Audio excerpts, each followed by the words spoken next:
નમસ્કાર, આપ જોઈ રહ્યા છો નેશન પ્લસ ન્યૂઝ. હું છું આપની સાથે હેતલ વગર. સંસ્કારી અને કલાનગરી તરીકે વિશ્વવિખ્યાત વડોદરા નગરીમાં કંકુ કલા કેન્દ્ર કથક નૃત્ય એકેડેમી દ્વારા વાર્ષિક ઉત્સવની ઉજવણી કરવામાં આવી હતી. કથાકારો કી કથા અધ્યાય 2 અંતર્ગત આયોજિત આ સુંદર કાર્યક્રમમાં 50થી વધુ કથક નૃત્યના તાલીમાર્થીઓ દ્વારા અદ્ભુત પ્રસ્તુતિ કરાઈ હતી. ગુજરાતને સાંસ્કૃતિક રાજધાની તરીકે વૈશ્વિક સ્તરે નામના અપાવવા માટે વડોદરા નગરીના કલા સાધકોની ખૂબ અગત્યની ભૂમિકા રહેલી છે. ત્યારે કલાકારોને ઉત્તેજન આપવાના ધ્યેય સાથે આયોજિત કાર્યક્રમમાં અધ્યક્ષ સ્થાને વડોદરા શહેર ભારતીય જનતા પાર્ટીના અધ્યક્ષ ડોક્ટર જયપ્રકાશ સોની ખાસ ઉપસ્થિત રહ્યા હતા. એમની સાથે એમએસ યુનિવર્સિટીના પરફોર્મિંગ આર્ટ્સ ફેકલ્ટીના માજી પ્રોફેસર નારાયણી શાહ, જાણીતા કથક ડાન્સર અને પરફોર્મિંગ આર્ટ્સ ફેકલ્ટીના પ્રોફેસર ડોક્ટર પ્રીતિ થાઠે દામલે, કથક નૃત્ય થિયરી પુસ્તકની લેખિકા નયના નાગલે તેમજ ભરતનાટ્યમ નૃત્યકાર બેલા મહેતા ખાસ ઉપસ્થિત રહ્યા હતા. આંતરરાષ્ટ્રીય સ્તરે વડોદરા શહેર અને આ નગરીના કલાકારોને વૈશ્વિક ફલક આપીને કલાને સાચી સાધના કરતા કંકુ કલા કેન્દ્રના નેજા હેઠળ 6 વર્ષથી લઈને 55 વર્ષ સુધીના 50થી વધુ નૃત્ય સાધકો દ્વારા પોતાની પ્રસ્તુતિ કરવામાં આવી હતી, જેને ઉપસ્થિતો દ્વારા ખૂબ સુંદર પ્રતિસાદ સાંપડ્યો હતો. આંતરરાષ્ટ્રીય ખ્યાતિ પ્રાપ્ત કલાગુરુ પશ્મિડા વ્યાસ ઉપાધ્યાયના માર્ગદર્શન હેઠળ ગણેશ વંદનાથી શરૂ થયેલ કાર્યક્રમમાં તાલીમાર્થીઓએ એકથી એક ચડિયાતી કૃતિઓ રજૂ કરીને મન મોહી લીધા હતા.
આ કાર્યક્રમમાં વિદ્યાર્થીઓ દ્વારા દેશના પારંપરિક અને પ્રાચીનતમ નૃત્યની પારંપરિક તથા આધુનિક પદ્ધતિથી પ્રસ્તુતિ રજૂ કરવામાં આવી હતી, જેમાં ગણેશ વંદના, ટોડા, ટુકડા, પતનિયાસ, તરાના, શિવસ્તુતિ તેમજ મહાભારત ગાથાનો સમાવેશ કરવામાં આવ્યો હતો.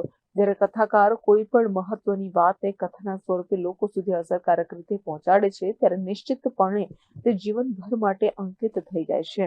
આજે મારા ટોટલ 4 પરફોર્મન્સીસ હતા. એમાં મારું પરફોર્મન્સીસ હતા તરાના, રુદ્રાષ્ટકમ, ત્રિવટ અને લાસ્ટમાં જે મહાભારત છે એમાં મેં પરફોર્મ કરેલું છે. પરફોર્મન્સનો મુખ્ય ઉદ્દેશ્ય એ જ છે કે કથકની જે પ્રાચીન પરંપરા છે, આપણે જેવી રીતે સ્ટાર્ટ થયેલું કે કથા મંદિરોમાં કહેવાતી હતી અને પછી એને આપણે ઓડિયન્સને એ પ્રમાણે કથા કહીને એનો સાર આપવાના છે. આજે અમારો અધ્યાય 2 છે, કથાકારો કી કથાનું અમે એક લેગેસી મેન્ટેન કરીએ છીએ, જેનામાં અમે પહેલી વાર કથાકારો કી કથા અધ્યાય 1માં પણ હતા.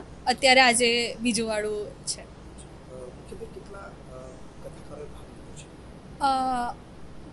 અપ્રોક્સ 52 લોકો છે. અમે લોકો 52 પરફોર્મર્સ છે. અમે બધાએ એક સાથે એના પાર્ટ લીધો છે. હું મારા 4 પરફોર્મન્સીસમાં છું. હું તરાનામાં છું, હું ત્રિવટમાં છું એક શિવ ધ્રુપદ છે એનામાં પણ છું, અને છેલ્લો એક મહાભારત કરીને અમે એક આખો પરફોર્મન્સ કરી રહ્યા છે, જેનામાં અમારા બધા 52 લોકો અમે એ પરફોર્મન્સમાં જોડે છે બધા. મુખ્ય ઉદ્દેશ્ય શું થશે?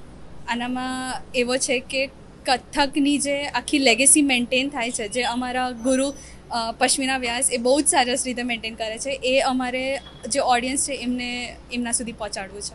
શહેરને કલા ક્ષેત્રે અપ્રતિમ ઊંચાઈ આપવામાં આ જ બ્રાન્ડ એમ્બેસેડર્સનો મહત્વપૂર્ણ રોલ રહેલો છે. ત્યારે કંકુ કલા કેન્દ્રના વિદ્યાર્થીઓ દ્વારા થાઈલેન્ડ, ગ્વાલિયર, શિમલા સહિત અનેક સ્થળોએ કથક નૃત્ય અને તેની મહિમાને ઉજાગર કરતું ઉત્કૃષ્ટ પ્રદર્શન કરીને આ શહેરનો ડંકો વગાડ્યો છે. ત્યારે આ કાર્યક્રમમાં પણ આ કલાકારોની અથાક મહેનત અને ઉચ્ચ સમર્પણ દેખાયું હતું. કાર્યક્રમમાં અધ્યક્ષસ્થાને ઉપસ્થિત શહેર ભારતીય જનતા પાર્ટીના અધ્યક્ષ ડોક્ટર જયપ્રકાશ સોનીએ આ પ્રકારના સુંદર કાર્યક્રમ આયોજિત કરવા બદલ કંકુ કલા કેન્દ્ર અને તેના સ્થાપક કલાગુરુ પશ્મિના વ્યાસ ઉપાધ્યાયને અભિનંદન પાઠવ્યા હતા. આજે વડોદરા શહેરમાં કંકુ કલા કેન્દ્ર દ્વારા જે કથક ડાન્સ એકેડમી છે એના દ્વારા એ કાર્યક્રમ આયોજિત કરવામાં આવ્યો છે. વડોદરા શહેર એ સાંસ્કૃતિક અને કલાનગરી છે. કલાને પ્રોત્સાહન આપવા માટે અને કલાને આગળ વધારવા માટે આ બધી સંસ્થાઓ ખૂબ જ મદદરૂપ થતી હોય છે. વડોદરા શહેર પહેલેથી જ કલાનગરી તરીકે એટલે ઓળખાય છે કે એના રગરગમાં કલા વસેલી છે. અહીંયા ખૂબ વિખ્યાત કલાકારો પણ થઈ ગયા છે, પદ્મશ્રી પામેલા બી કલાકારો થઈ ગયા છે, અને વડોદરા શહેરને આ જ રીતે એના કલાનગરી તરીકેની જે ઓળખ છે, એનો વારસો છે, એને આગળ વધારવા માટે કંકુ કલા કેન્દ્રને હું ખૂબ ખૂબ અભિનંદન અને શુભકામનાઓ પાઠવું છું. સુપ્રસિદ્ધ કથક નૃત્યાંગના ભૂમિકા દાસાની પાસેથી શિક્ષા મેળવનાર પશ્મિના વ્યાસ ઉપાધ્યાય દ્વારા કંકુ કલા કેન્દ્રના માધ્યમથી વિદ્યાર્થીઓને કથક નૃત્યના પાઠ શીખવાડવામાં આવે છે અને એમના માર્ગદર્શન હેઠળ 6 વર્ષથી લઈને 55 વર્ષ સુધીના 50થી વધુ તાલીમાર્થીઓ દ્વારા ભવ્ય પ્રસ્તુતિ કરાઈ હતી, જેને ઉપસ્થિતો દ્વારા વધાવી લેવામાં આવી હતી. આગામી દિવસોમાં આવા જ કાર્યક્રમો યોજીને કલાનગરી વડોદરાના વૈભવી વારસાને જીવંત રાખવામાં કોઈ કચાશ નહીં રાખવામાં આવે એવી પણ કટિબદ્ધતા કલાગુરુ પશ્મિના વ્યાસ ઉપાધ્યાયે વ્યક્ત કરી હતી. અમે દર વર્ષે આવી રીતે અમારા ક્લાસીસનો વાર્ષિક કાર્યક્રમ યોજીએ છીએ, જેમાં અમારો થીમ એ છે કે કથાકારો કી કથા અને એમના અધ્યાય. જેમ ગયા વર્ષે અમે કથાકારો કી કથા અધ્યાય 1 અંતર્ગત પ્રોગ્રામ પ્રસ્તુત કર્યો હતો, એમ આ વર્ષે અધ્યાય 2 છે. કથકનું જે તમે જાણો છે કે જે સ્ટોરી ટેલિંગ આર્ટ પરથી એનું નામ છે કે કથા કહે સો કથક કહાવે, એ શબ્દનો ઉપયોગ કરીને અમે લોકો સુધી એનો મિનિંગ પહોંચાડવા માટે અમારો થીમ, અમારો લોગો બી પ્રોગ્રામનો એ જ રાખ્યો છે કે કથાકારો કી કથા.